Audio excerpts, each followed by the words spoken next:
No, I'm sad for Patrick Willis, obviously, because the Hall of Fame was announced over the weekend, and Zach Thomas got in. And I don't want to disparage Zach Thomas. Zach Thomas is, like undersized middle linebacker from that era, play that way. He was a great player. He deserves to be in the Hall of Fame. I don't want to do this comparative shopping. Zach doesn't deserve to go in, but Willis does.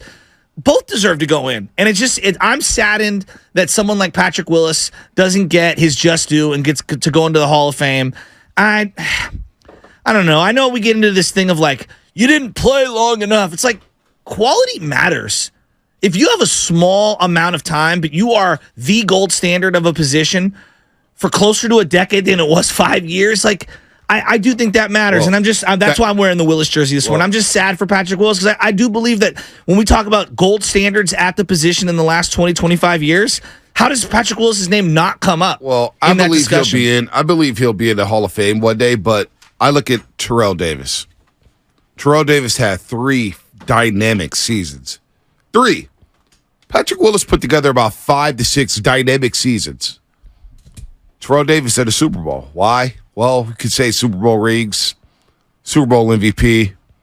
You could say NFL Network being on there kind of helped him get in with the TV guys and the media guys. You schmooze a little bit, boom, you get a vote. Kurt Warner, same thing. So the criteria for the whole, Joe Klecko got in. I didn't know who the guy was. He played for the New York Jets. He was part of the New York Sack Exchange with Mark Gaskill. And I'm looking at Klecko's numbers, and I'm saying, boy, okay. I see some of the numbers. The Jets, during that time, never made more than one AFC championship game. They lost in a wild card game a bunch of times. I think they made the playoffs 4 or 5 times with Joe Klecko on that defensive line. He gets in some 40 years later. You see, it's 30 to 40 years later, so it's just I don't get the criteria. I don't get just all of a sudden, oh, man, let's get Joe Klecko in. I'm not trying to ruin this moment. Good for him and his family, play with the New York Jets. But that's one of those ones where you're just kind of scratching your head saying, boy, feels like Patrick Willis is more of a household name than Joe Klecko. I mean, Bonte, let's ask Adrian Peterson, right? And I know people have their own feelings about the person Adrian Peterson. Would you say he was the best running back during that era? Maybe LaDainian Tomlinson? Yeah, he should be in a Hall of Fame. It's one of those two. Yeah. Let's ask them who the best linebacker is, right? And I guarantee you they're going to say on a very short list, it's going to be Patrick Willis. Well, do you think that it hurts? The guy averaged 120 tackles a year. Yeah, but does it hurt Patrick Willis that the Niners weren't winning games until basically his last 3 years in the league? I mean, I think you look around the league, J.J. Watt won how many Defensive Players of the Year? And they went to the playoffs winning a very subpar, AFC South. But they got that playoff game. Okay. They got that playoff game. They won huge playoff games. They won multiple playoff games 3 years in a row. The last 3 years. I'm saying what did Zach Thomas ever win? But I'm saying those Miami teams are always in the playoffs. And they lost. All I'm saying, exactly. I'm not saying that. I'm saying that doesn't matter. My point is, Patrick Willis played meaningless football for 5 years. Now, he didn't play. 07, 08, He didn't 09. play meaningless. 010, they stunk to. They won their first 6-7 games. I mean, but we're splitting hairs here. You are literally considered by your peers one of the best players year after year after year, and you are the gold standard. If we were just talking about best linebackers in the game, remove emotion, Willis is on a short list. There's no doubt he is. The players know that. Yes. But the guys who are voting in don't know that. Well, that I agree with. And so when you think about 07, 08, 09, 2010, and the lost year of 2014, those first 4 years, those East Coast writers, Patrick Willis, that's a fun name. We ain't watching no 49er game. We're not watching Sam Rosen and Tim Ryan on the bar. I'm saying that's what they're thinking. I'm not saying it's right. I'm not saying it's wrong. I'm saying that's what they're thinking. It's the same thing that happened to Christian McCaffrey and Toby Gerhart at Stafford. They should have been Heisman Trophy winners. Throw in Andrew Luck as well. Okay. They should have been Heisman Trophy winners. They carried their teams. But you know what they said? Oh, the old East Coast voter doesn't stay up at night for Stafford games. Doesn't stay up for West Coast football. And so that's wrong, in my opinion. No, that's the majority of the voters are, in that central to East Coast time zone. It's a very, very fair point. I just go back to what the Niners were at that point in time. When they drafted him in 07, they were kind of a laughingstock. They were. Right? That's what I'm saying. And I look at someone like Patrick Willis, and I throw Frank Gore offensively in the same category. as one of those franchise-changing players. He turned the 49ers into a dumpster fire, into respectability, even though they had tons of coaching turnover. And I look at that defensive side of the ball, he carried them. Right. I mean, he carried them for a couple of years there, and he was the gold standard. And I think when you look at like those ESPN Sunday night shows with Tom Jackson and Boomer, Willis was the guy Niner fans would wait to see the hit on the guy from the Jets, to see the hit on the Dalian Tomlinson, and when he caught him from behind, on the hit on Adrian Peterson near the sideline. Like, we were waiting for our guy, and year in, year out, he was our best player. And I think what he signifies for the franchise is so much more than just stats. And the stats obviously back it up. I mean, the guy led the NFL in tackles during that period. All I'm saying is those first 4 years, I'm not sure how many of those people watched 49er football because 49er football was so bad. Think about 07, all right? 07, the San Francisco 49ers. They go 5-11. 5-11. Forgettable offense. They had one of the worst offenses in all of football. All right, we move on to 08. You have Mike Nolan. They go 7-9. All of a sudden, they got some respectability. All of a sudden, you're thinking, oh, boy, maybe they're about to turn the corner. Okay, 09. You take a step back, right? You take a step back after a 7-9 season, and you go 8-8. You basically go 8-8, 500 football team. And still people are like, I don't know, Mike Singletary. Mike Singletary was basically the draw of the 49ers during those years. So that's all I'm saying. So all those guys who are out there voting on the Hall of Fame, all those writers, the Matt Mayoko from, say, Delaware, the Matt Mayoko from Florida, the Peter King from Kentucky, how much 49er football did they watch? Which is why they're probably like, oh, Patrick Willis, he comes up on the ballot. They see 8 years, and they say 3 really, really, which in my opinion is laughable because he was really good. And every single year he played football. He played at a Hall of Fame level. Every single year he played football. But those people out there in the Central or East Coast time zone, I'm not sure how much Patrick Willis they watched, which is why he's still hanging on the ballot. I don't know. I just think it's completely contradictory because we pick and choose what we wanna like. I'm not saying that you're not wrong, but like I'm looking here. The Texans went 9-7 and squeaked into the playoffs with J.J. Watt, and he gets a Defensive Player of the Year. Defensive Player of the Year.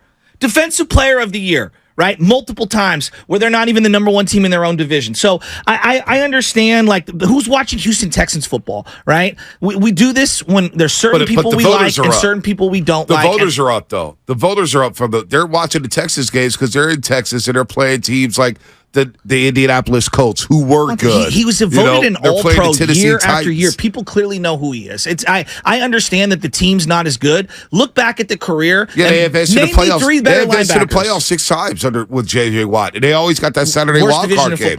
They got that wild card game, though. Name me 3 better linebackers. J.J. Watt in his career. He was a defensive end. I'm saying name me 3 better than Patrick Willis. He got to the second week of the playoffs 4 times. Patrick Willis went to 3 straight NFC Championship games and a Super Bowl. Like, name me 3 better linebackers during Willis's era. No, I'm not here to do that. I'm not saying that he's not the best linebacker. You're not even listening to me. I'm not saying any of that stuff. What I'm saying is the first 4 years of Patrick Willis's career, voters were not watching 49er football. But then how come Calvin Johnson can get so much credit and obviously he's going to waltz into the Hall of Fame? One of the greatest players ever. He won nothing. I agree. Now, I know he's at a stats position where all you do is just get yardage and fantasy, and I understand all that. But, like, I look at guys who are the gold standard of their position, and he is. He was. I'm not denying that. I'm not saying you're wrong about that. I'm not saying that at all. But I'm saying J.J. Watt playing on those first weekends and then playing in the divisional round for so long and what he represented. You know, J.J. Watt is the All-American boy. Everybody loves J.J. Watt. What Patrick Willis represents. This guy comes from a broken home. I agree with that. Raised his family up from poverty. He's one of the class people in the NFL. They should be celebrating. How many more people relate with J.J. Watt in this country than Patrick Willis? In the NFL relate to Patrick Willis' story. I don't know any person who has ever said one negative thing about Patrick Willis ever. I don't know. Look, I know I'm a Patrick Willis, supporter, and I get it, and I understand the body of work may not be as comprehensive as others. Had he hung around for another 3 years, let's just say hypothetically in this, and he barely played, now he's got a 10-year career instead of a 7 or 8 year career. every snap this guy played, he was all pro level. And it pains me to see someone not get the recognition because he gave his body to this organization and to the sport. And because he made good generational wealth because of his timing, he was able to walk away and salvage. His foot gave out on him. He had turf toe. It's a horrible injury. We're talking like he's never going to get in the Hall of Fame. I don't know. He'll get into the Hall of Fame. Joe Klecko just got into the Hall of Fame. He retired in 1988. I mean, that's 40 years. The guy's going to wait 40 Patrick years. Willis is not going to wait 40 years. He will be in the Hall of Fame. Will he have to wait 10 years? Maybe. Will he have to wait 8 years? Maybe. But as long as he gets into the... Roger Craig is not in the Hall of Fame yet. I think that's more of an outrage. Yeah. To me, that's more of an outrage. Patrick Willis or Roger Craig, maybe 3 better running backs in the 80s. Well, I would say Eric Dickerson would have an argument. Okay. I'm just off the top of my head. No, it's a great counterpoint. But like Walter Eric Dickerson is right in the late 80s. Walter Payton was faded. He was already done. He was already starting to go. Well, who else? In that time? The guy for the New York Giants who played for the Arizona Cardinals. Anderson, baby. He had some great years. Roger Craig had better years. And he won Super Bowls. Roger Craig won Super Bowls. I agree. Roger Craig won 3. But if you look at Roger Craig's career numbers, like he had like a 4-year run. Willis had a 7 or 8 year run. See, I disagree with that. Roger Craig had a run. So you look at Roger Craig, all right? 3 1,000-yard seasons. Okay. You had the 1,000, which is incredible. He ran for over 8,000 yards in his career, 71 touchdowns rushing, 17 receiving. He redefined the running back position, no doubt, being a three down back. Now you go pull up Terrell Davis in his career and see what he did. Yeah, but Terrell Davis is going to get the benefit of the doubt because of the 2 Super Bowls and because of what he Craig did. Won 3. I know, but what he did for John Elway at the end of his career, and I don't even agree with Terrell Davis. I don't agree with that.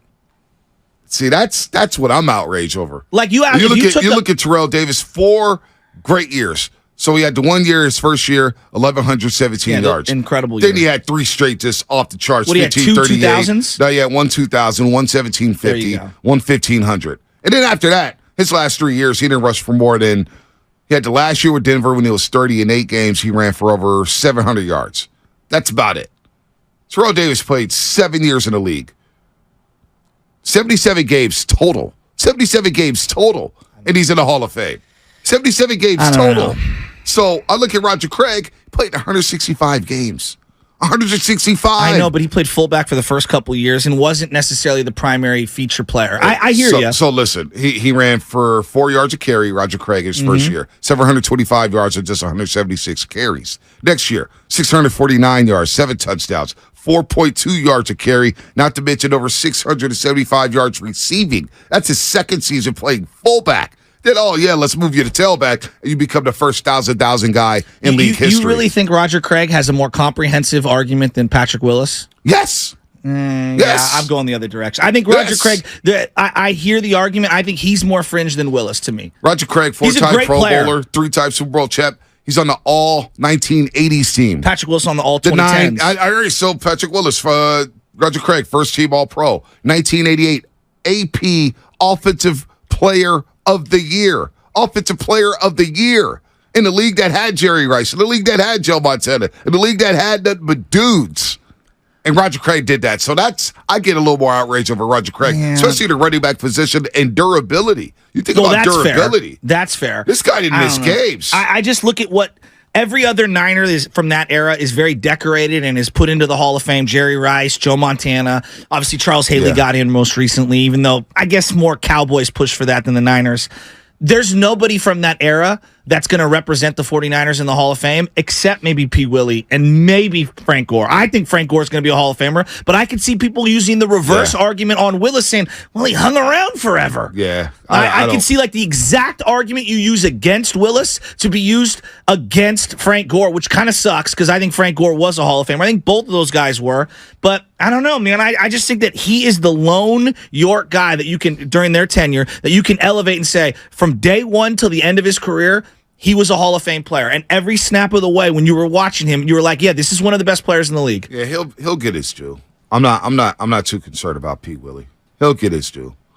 He'll get his due. It's not like the Baseball Hall of Fame. I mean, again, if he was a Bear, don't you think he'd be in? Like Urlacher to me, Urlacher, great player. I think we can have an argument about Urlacher or Willis. Was there even a question Brian Urlacher is going to waltz into the Hall of Fame? Oh yeah, he'll be in there. Like in a heartbeat, right? In a heartbeat. Would you say he had a better career than Well, Willis. at the end, he was hurt a lot, right? So he hung around for those extra couple years. But his prime.